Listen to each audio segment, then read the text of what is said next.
Want to break outside of the Zoom box? Let's take a look at Kumospace together.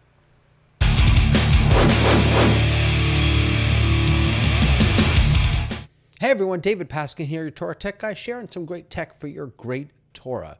So a long time ago, like a year and a half, 2 years ago, I did a Torah tech tips on some of these alternative virtual meeting spaces, digital meeting spaces. We looked at wonder.me, we looked at social.chat, and I think there was one other. Well, wonder.me just closed, and they suggested another alternative. Now, these have come a long way since we last talked about it. Hello, Robert. Family obligations. Go be with your family. It's good to see you here, as always. Thank you for joining me, Robert. So we looked at a few of these. They've come a long way since we last looked at them.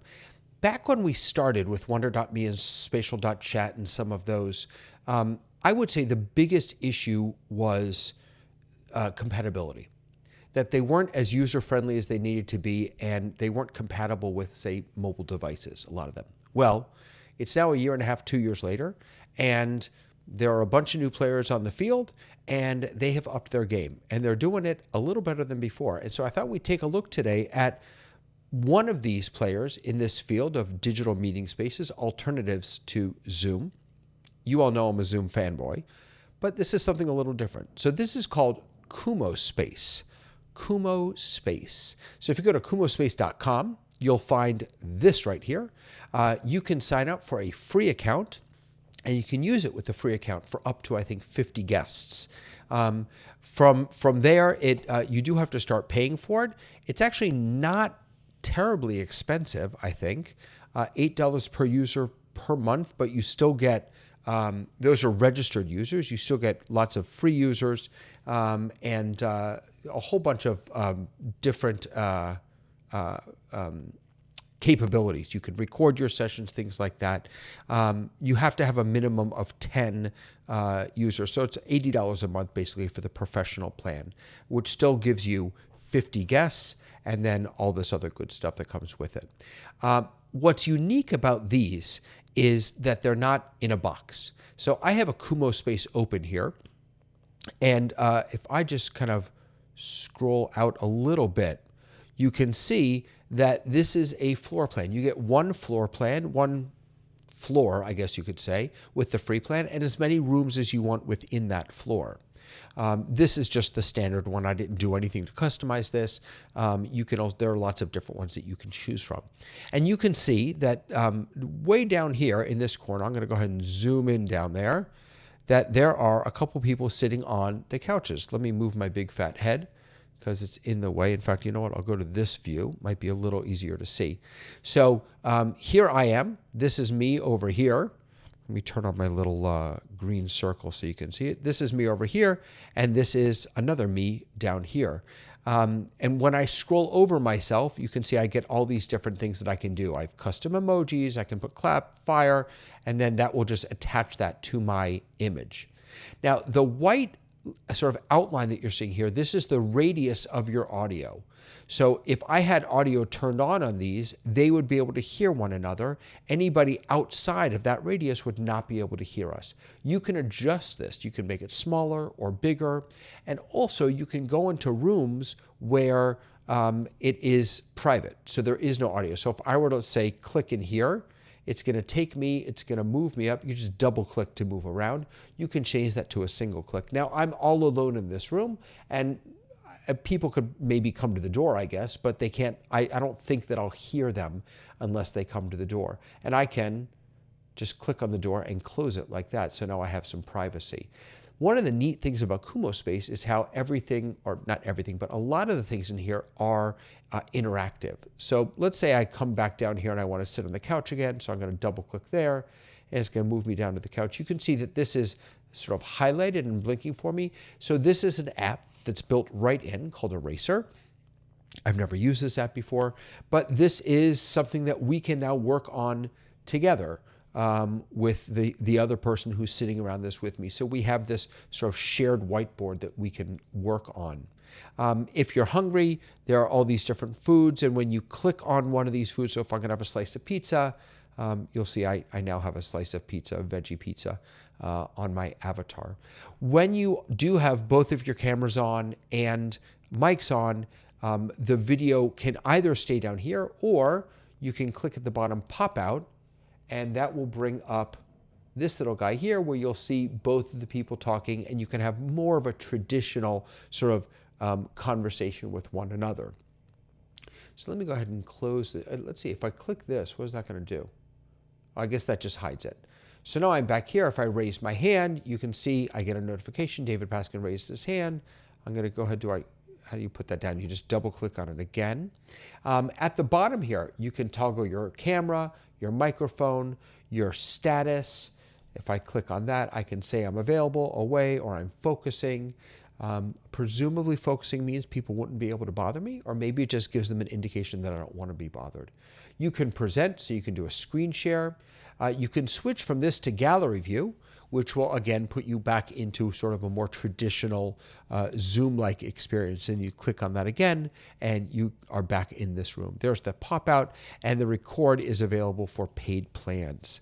If I go over here to settings, I get a whole bunch of settings: my camera, my microphone, what kind of performance do I want. So if I'm on a mobile device, perhaps I may want to say battery saver. And then down here, you can say show audio radius, mirror videos, single click to move. That's if you don't want to double click when you want to move yourself around. Skip the camera preview page, and then all these different alerts that you have here. Let's see, there was a way to change the audio radius, but I don't remember where that is exactly. I think there is a way to change that. Maybe I'm wrong. I can also change, oh, here it is, on the floor settings. So this is a cozy office. I can rename this, and then here I can change it to quiet, normal, loud, or entire floor. So if I want to hear the entire floor, or if I want to hear a larger radius, or if I want it to be more quiet, I just leave it on normal.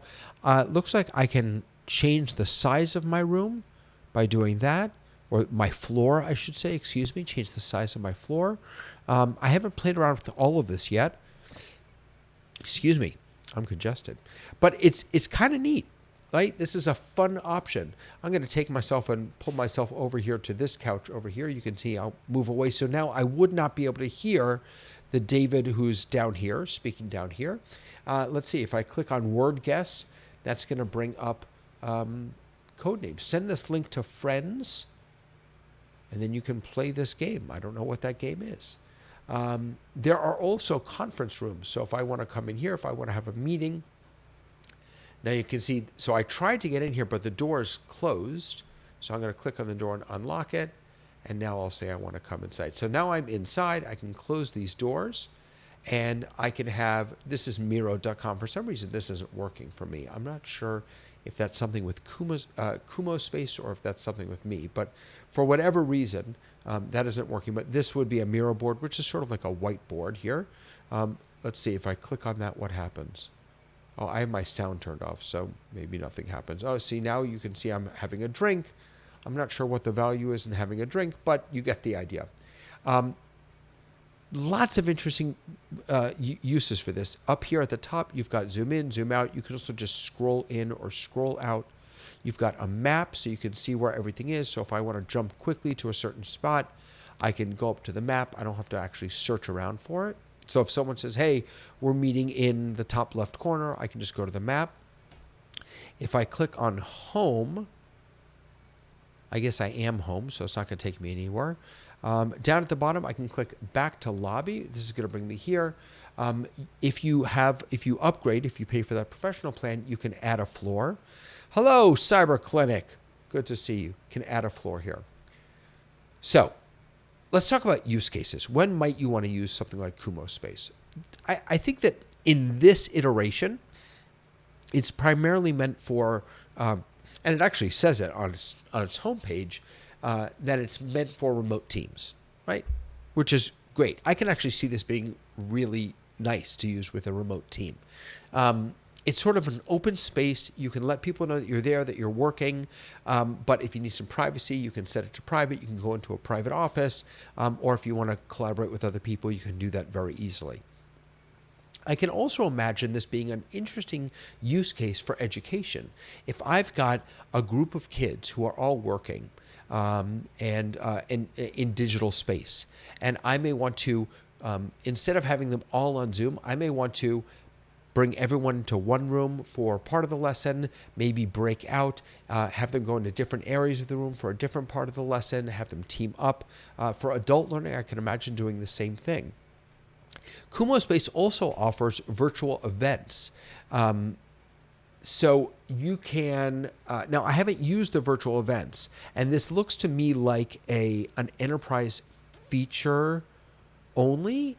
That's what it looks like to me, although I could be wrong. Let me click on Get My Space. I'm using Kumospace free. So I think if I upgrade my account, that's how I would get a space for an event. But you know what? Let's just, for the heck of it, let's try. By the way, there is also a Mac desktop app, which I'm not using right now. Let's try and let me close the map here. We're going to go to the floor. I wonder if,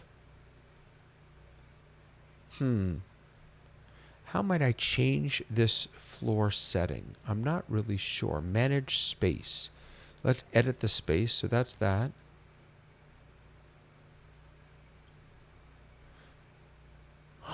So I'm not sure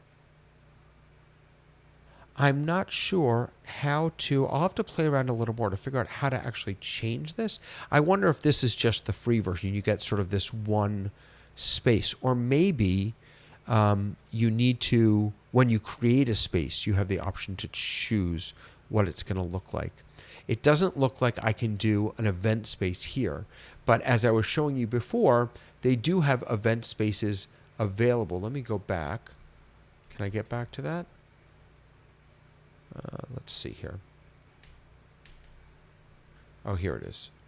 So let's just do kumospace.com, space.com. You know, another time I was thinking about using these, if after a service, if you're having a kiddush or, an oneg, a kiddush luncheon, something like that, I can imagine this maybe being a fun place to do that. So you can see there's a hall where people can come in. This is very much like some other platforms that I've looked at recently. You can be on stage.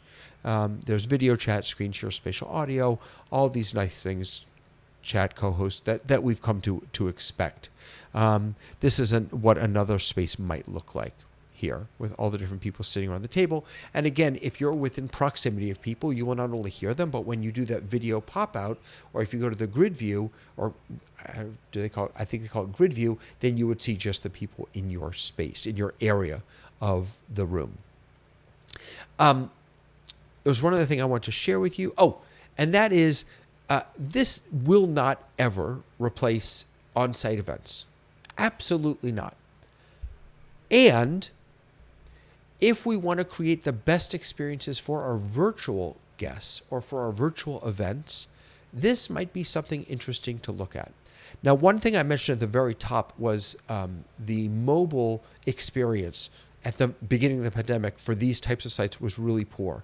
I can tell you, because I just logged in with my mobile device, that it's very, very good for Kumospace. If you download the Kumospace app, in fact, let me see if I can share it with you.